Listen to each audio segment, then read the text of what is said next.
Hello, dear students. This is Dr. Govind Saraswat, Assistant Professor in English from Government College, Digana.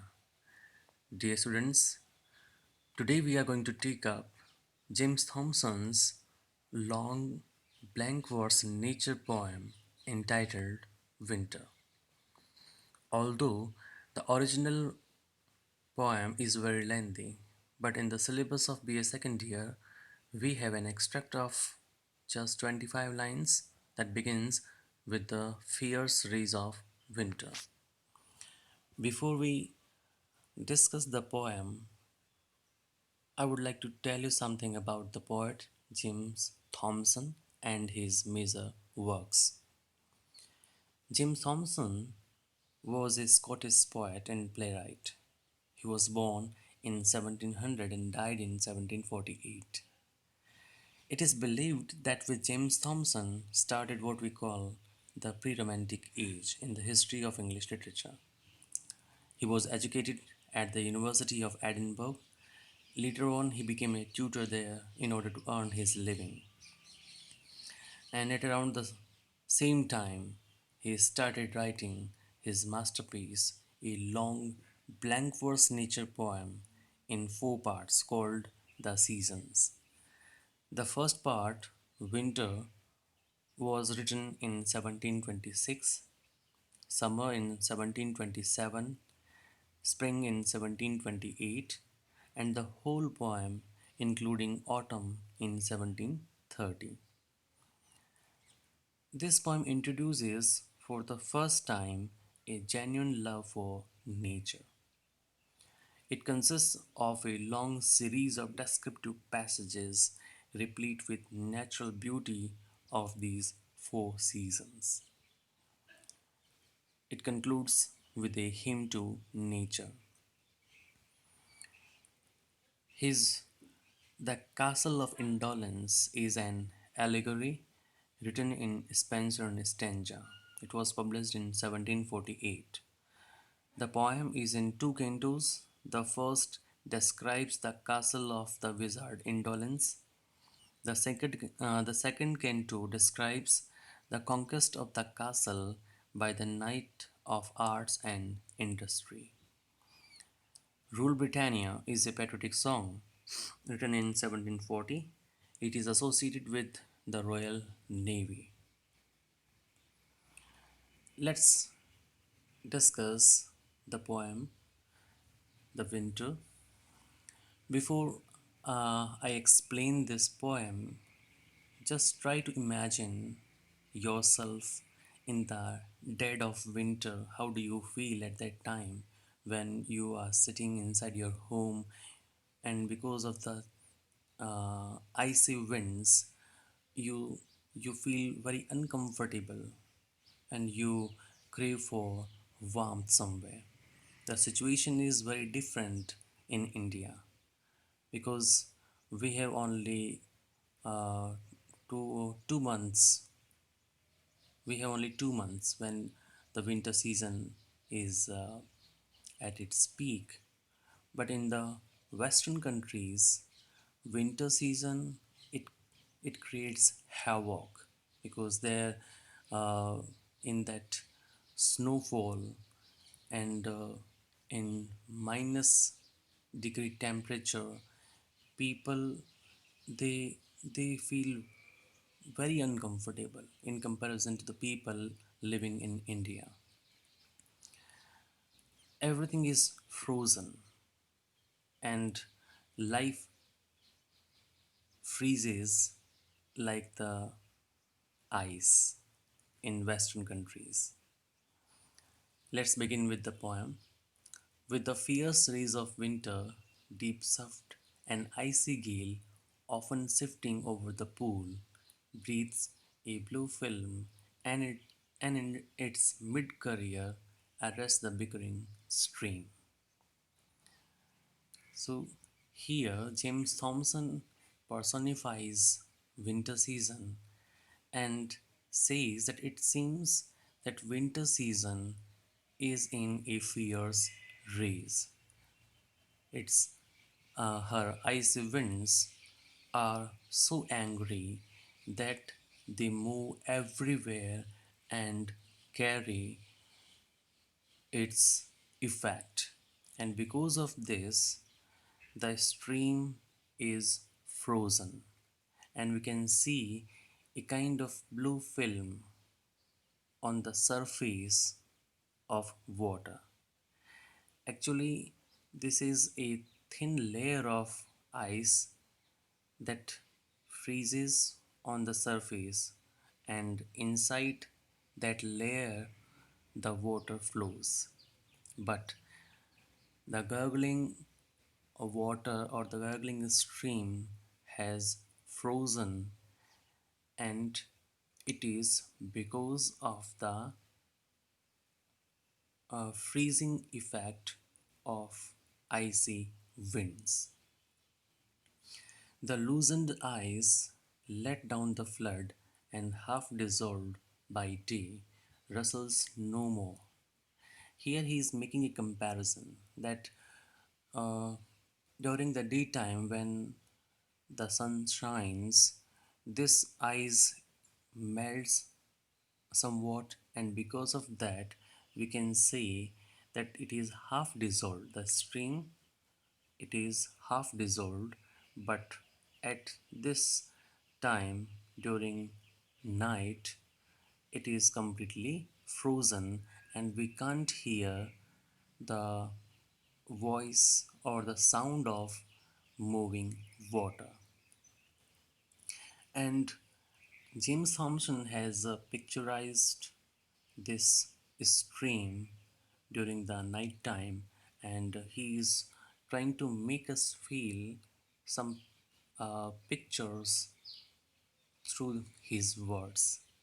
He says that, but to the saggy bank fast grows, or gather round the pointed stone a crystal pavement. So the more the effect of the freezing wind uh, is there, the more the stream of water gets frozen. And it has created a crystal pavement near the shore, and it is growing more and more ossified by the breath of heaven. Breath of heaven is for the icy wind during this winter season, and it has cemented form. Form का मतलब होता है बहुत ज़्यादा कठोर, and seized from shore to shore, the whole imprisoned river growls below. And it seems that this pavement, crystal pavement, is so firm that it has imprisoned the river or the water of the river, because uh, the river growls below the surface of this crystal pavement or this frozen surface. The river seems very angry because it growls. It since he uses the word growls, we can say that river is also angry because of this effect of winter over her. Because generally the rivers, they flow in their own speed, but here the winter has stopped or frozen this liberty or this liberal nature of river. So this is about the first 10 lines. Next, James Thompson says that the whole imprisoned river growls below, loud rings of frozen earth, and hard reflects a double noise. While at this evening watch, the village dog deterrs the nighty thief. Now, because it is the night time and the winter, the effect of winter is at its peak, so at this time there is a kind of a stillness because there is nobody moving out there. All are inside their houses. So when someone walks, it creates a double noise, and hard reflexible noise, while at this evening was the village dog that was the nighty thief. So during this winter season, because people are inside their houses, it is a better opportunity for the thieves. That's why he's out there even in this chilly weather, and watching that thief, the night dog or the village dog, it barks in order to detain the thief. The heifer lows, the distant waterfall swells in the breezes. So the water that cataract, it swells means it is spreads in its breeze, because when it falls, when the water falls from a great height, the kind of streak comes out, and that spreads with the wind. And with the hasty tread of traveler, the hollow sound plain shakes from afar. And since it is the stillness, कोई नहीं है यहाँ पे, that's why when the traveler is in haste to reach to his destination, the thumping sound of his boots, they create uh, a hollow or an echo sound which can be heard from distance. The full eternal round, infinite worlds disclosing to the view, shines out intensely keen, and all one cop of starry glitter glows from pole to pole. Here, James Thompson is talking about the effect of winter that can be seen everywhere. From pole to pole means wherever you can, wherever you can see, and it discloses to the view. Discloses means when you can visualize all these things at this time during winter season. Next few remaining lines are, when he says that from pole to pole the rigid influence falls through the still night, incessant, heavy, strong, and seizes nature fast. It freezes on till morn, late rising over the drooping world, lifts her pale eye unjoyous. And you can see the rigid influence of this winter season. It is, uh, it, it is, it can be seen throughout the night. That is very still, because nobody dares to come out in this fierce season, or in this fierce weather of winter season. It is incessant, it is continuous, and it seems so heavy, so strong, that it seizes nature up to the highest level. And this freezing quality, or this atmosphere, when nature freezes everything, that process continues till morning. And here James Thompson personifies nature also, that during winter season it seems as if morning is also behaving like we human beings, and it is very reluctant to wake up. And when it wakes up, it seems very unpleasant, unjoyous, and we can see it through the phrase pale eye, because generally human beings also uh, don't want to get up early in the morning during the winter season. When it is the dead of winter, they want to remain inside their houses or inside their bed as far as possible. And this is the effect of winter, which James Thompson has tried to make us feel.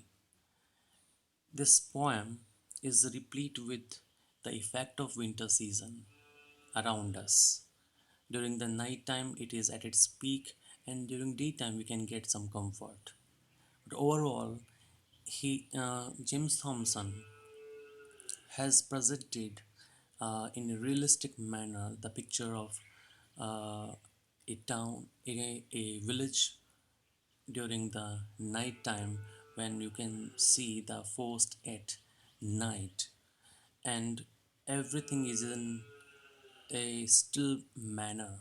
Nobody out, only a watchdog, a thief, a traveler, and a calf.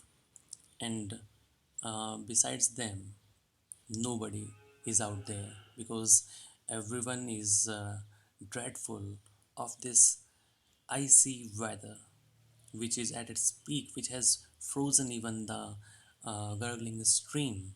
The upper layer is so ossified because of this winter season or the effect of icy winds.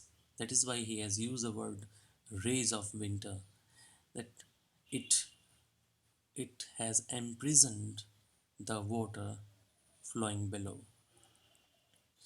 We have to imagine this picture in our mind if we try to understand the real intention of James Thomson. This is all about James Thompson's Winter.